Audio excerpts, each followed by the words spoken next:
When I was 15, I was a bit of a daredevil and was full of that dumb teenage bravado. Living in a small town in Iowa, it got really boring sometimes, so all it took was a simple dare from one of my friends to spend the night at the local bowling alley, to have me sneaking up one of the drop ceiling tiles in the men's restroom, waiting until the place emptied out, then drop down to explore the empty building, like some kind of urban explorer. This would have been around 2005. I knew if I went through with it, rumors would begin to circulate around school, and I would be the cool kid for a while. As pathetic as that sounds, that was our version of clout in those days. We picked a Friday night. As I mentioned before, the entry point was the men's restroom. The ceiling tiles above one of the stalls popped loose easily enough. I had scoped it out during open bowling night the week before. I shimmied up with a small flashlight and crawled onto a wooden platform by the AC ducting and waited. The leagues ran late that night, but by 11 p.m., the last stragglers were gone. The lights were dimmed, and the place became as quiet as a tomb. When I didn't hear any more footsteps, music, or people talking, I pried the tile aside and lowered myself down. I came out of the restroom to an empty building. It was dead quiet.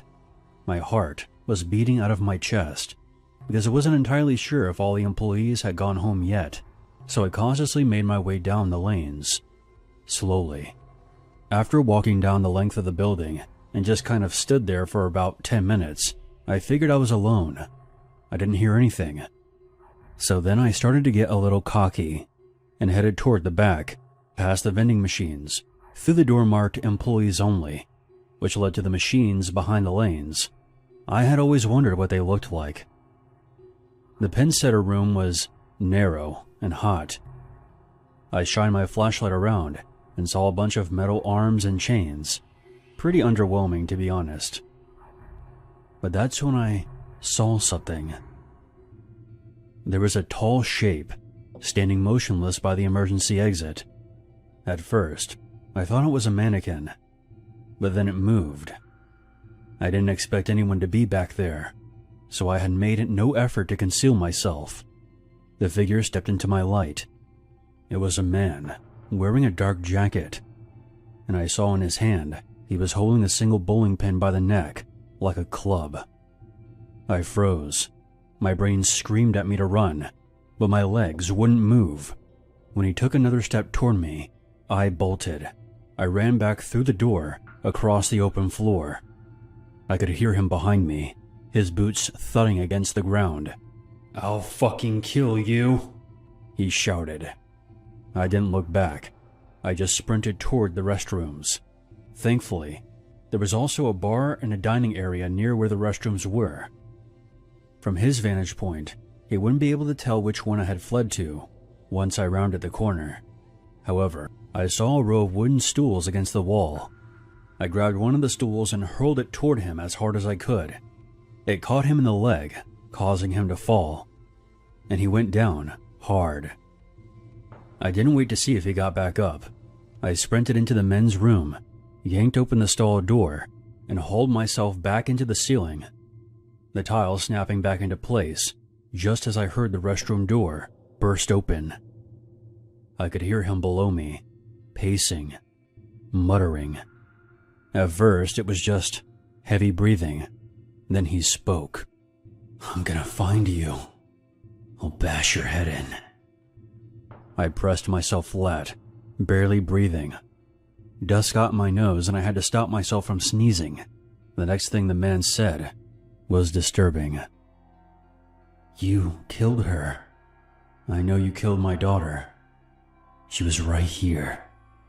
And you took her from me." My blood went cold. Daughter? I didn't know what he was talking about. I hadn't killed anyone. He kept going on like that, voice rising and falling, like he was arguing with himself. "You'll pay for it. I'm gonna make you pay."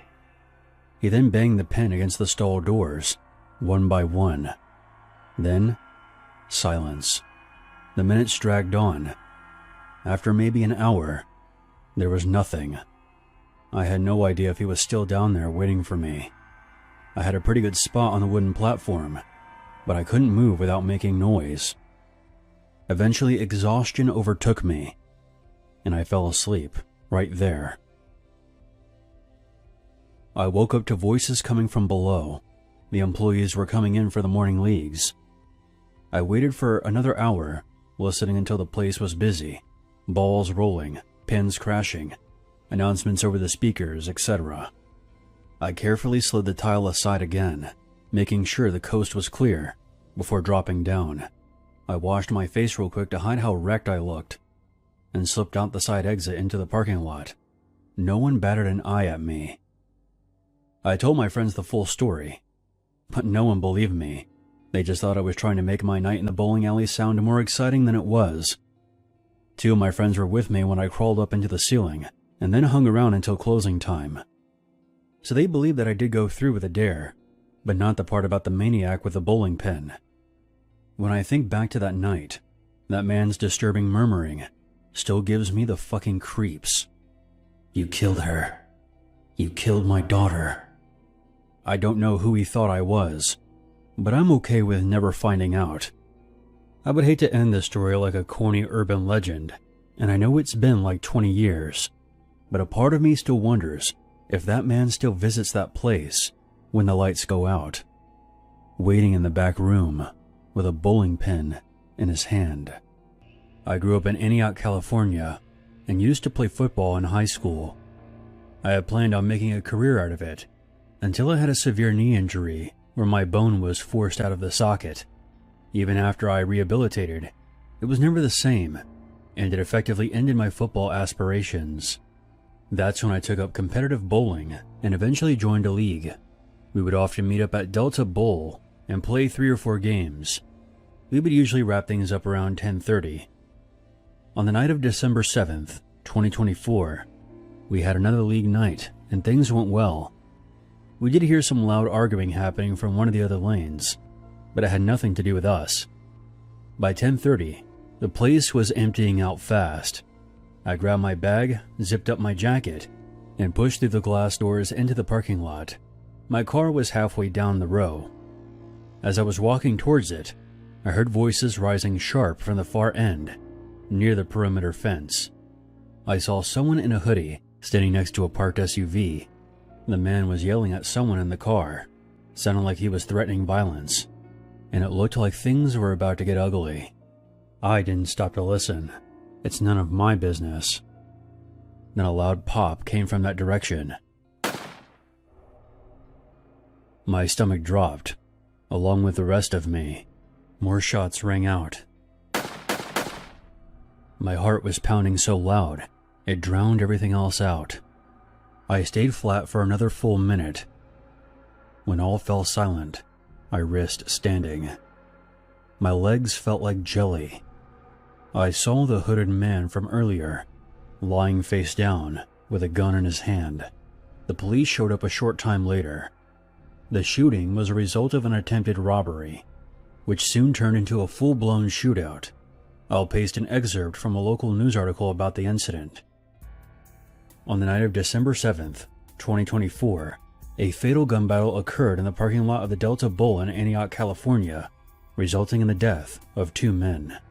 Around 10:35 p.m., Antonio Drake, 34, was sitting in the driver's seat of his vehicle, preparing to leave the bowling alley, when DeAndre Reed, 35, approached Drake's vehicle.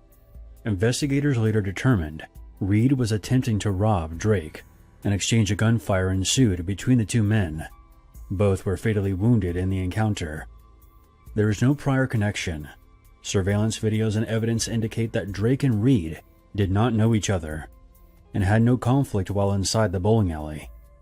The Antioch Police Department classified the incident as an isolated attempted robbery because Drake was firing in response to being robbed. His shooting of DeAndre Reed is considered an act of self-defense, justifiable homicide. End of excerpt. It's interesting to me that several of the articles written about this case make this sound like it was a one-on-one isolated incident. The part about them having no conflict while inside the bowling alley is not true. News reports on television told a different version of events. The confrontation began inside the building, between two groups. Drake was a part of Group A, and Reed was a part of Group B. They were apparently bowling next to each other, when an argument broke out between the two groups. When it was time to leave, Reed then followed Drake to his car and tried to rob him. That's when the gunfire broke out. I was there that night, and I did hear the arguing coming from a few lanes down from us, and I personally saw Reed standing next to the SUV, shouting at who I assumed to be Drake, the driver. This is yet another case of senseless violence that has been escalating around here. The locals used to consider the bowling alley to be a safe haven from the violence that has plagued our streets. Not anymore. This happened back in 2003, when I was 19 and working as a busboy at Unity Lanes in Zephyrhills, Florida. It was one of those old school bowling alleys, and is one of the only places Zephyrhills has to offer in the way of entertainment, which was the case back then as well. The night league was always packed with regulars. I got decent tips, and free pool games on the slower shifts. Nothing ever felt dangerous there, just families and drunks having fun. Friday nights would get a little crazy, but the worst that would happen is we had to throw out some white teenager dropping F-bombs and using the N-word. It was a Tuesday night. I was working the late shift. I would say this was around 9 p.m. The place was almost empty because it wasn't a league night. There were just a few lanes with customers. I was wiping down tables, stacking up chairs, when the manager told me to take 5. I grabbed my pack of Marlboros and slipped out the back door to the alley behind the building, where the dumpster sat against a concrete barrier. The back lot was always dark. There was only a dim light over the door. I lit up and leaned against the wall, taking a long drag. I was sort of zoning out when I heard something rustling inside the dumpster. It wasn't the wind. There was something shifting around in there. I froze. I figured it might be a raccoon or a cat, digging for scraps. But I shouted, "Hello?" Nothing. I shrugged it off and took another puff. Then, the lid of the dumpster flew open, and out she came, like a fucking jack-in-the-box. It was what you could loosely call a woman, maybe late 30s, wild hair matted with God knows what, eyes wide, and clothes filthy and torn. She had that emaciated look that crack addicts have, and she was screaming, a high-pitched wail that cut right through me.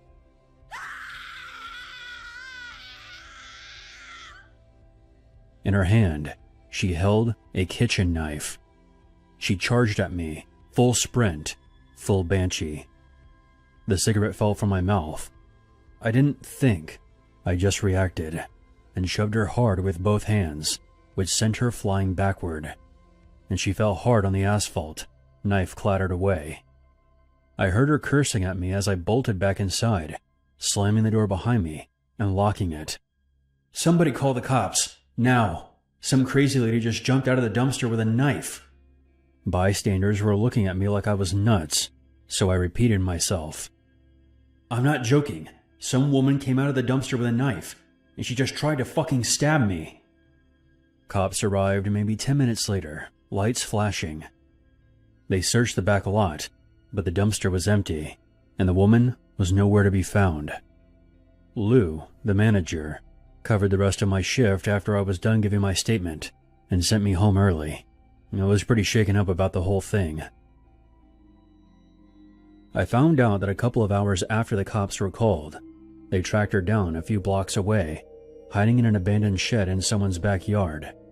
She was a local repeat offender, drug addict, and had multiple arrests for animal abuse, starving dogs, and much worse. And get this, she attacked someone else a month earlier, slashed a guy in a gas station parking lot, over him not giving her money. That one got her on probation, but after this, they revoked it, and tacked on an assault with a deadly weapon charge. She ended up with a 5-year prison sentence. I never saw her again, and it was this incident that helped me quit smoking for good. Unity Lanes is still there to this day. It's been rebranded and completely remodeled from when I worked there. For the longest time, this was the only hangout spot for high school kids and 20-something-year-old alcoholics who lived in this town. I got really fed up with the environment of that place, and quit about a year after the dumpster woman incident. The owners apparently got fed up as well, because they started having a police car parked there on Friday nights, and security started kicking out anyone who wasn't there for bowling. I wish that policy was a thing back when I worked there. Anyway, that part of my life is long behind me, but I still get nervous when I'm around dumpsters. Hey, thanks for taking the time to read my story. I've been sitting on my experience for some time now, and finally decided to share it. Just don't use my real name, okay? It was my niece's 8th birthday party at a place called Tampa Lanes, back when it was still open. It must have been one of the last big events there before everything shut down for good. We had a lane reserved right in the middle of the building, and I was there helping wrangle my niece and her friends, trying to get on their bowling shoes. That's when I first got this very uncomfortable feeling. There was this guy sitting alone at one of the lane tables beside us, wearing a dark jacket, face half hidden in shadow, just staring at me.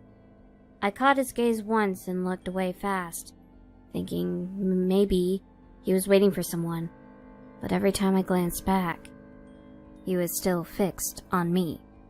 No movement, no expression, just watching.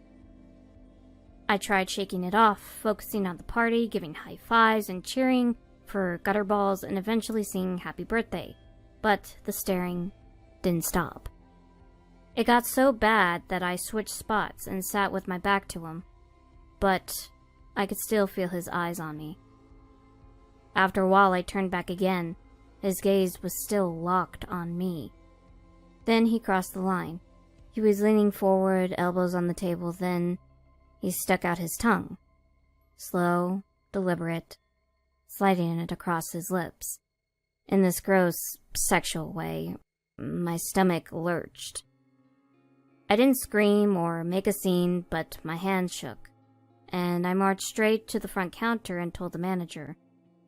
There's a guy in a hoodie at the tables who has been staring at me nonstop, and he just did something really creepy and inappropriate with his tongue. The manager didn't hesitate. He grabbed his radio and called security. A couple minutes later, they walked the guy out of the building. He didn't resist, just shuffled towards the door with his head down, hoodie covering most of his face. The manager apologized, threw in some free tokens for the arcade as a sorry, and said they banned him from coming back. The party wound down around 5 o'clock. I carried the leftover gift bags to my sister's car and then headed over to my car. That's when I saw 2 police cruisers parked right next to my silver Honda. An officer had someone cuffed and bent over one of the cars. When I got closer, I saw that it was the hooded man, the same one who had been thrown out. Another cop walked up after I asked what was going on. Ma'am, is this your vehicle? I nodded, heart pounding. Yeah, what happened? He explained that a family leaving spotted him in the lot with a wire hanger, working it into the driver's side door of my car, trying to pop the lock. They shouted at him, but he ignored them, and just kept trying to unlock the car until they rolled up and arrested him a few minutes later. I stared at the fresh scratches around my door handle. The officer asked if I knew him. I said no, but quickly told him about what happened in the bowling alley earlier. They checked his background. He had priors for harassment, loitering, stuff like that. Nothing super violent, but enough to make my legs feel weak. They took my statement, let me go, and I drove home fast. To this day, I still don't know how he knew which car was mine. We pulled in hours earlier and unloaded cake and gifts with the kids and my sister, and nothing stood out to me, but he must have been there, watching from the lot. Maybe he saw me get out of my car when we first showed up and then followed us inside. I never went back to Tampa Lanes, and it wasn't long after that night it closed down for good, and the building has sat empty for years now. I have to drive by that place on my way to and from work, and Every time I do, I wonder what could have happened to me if that man had managed to jimmy the lock on my car.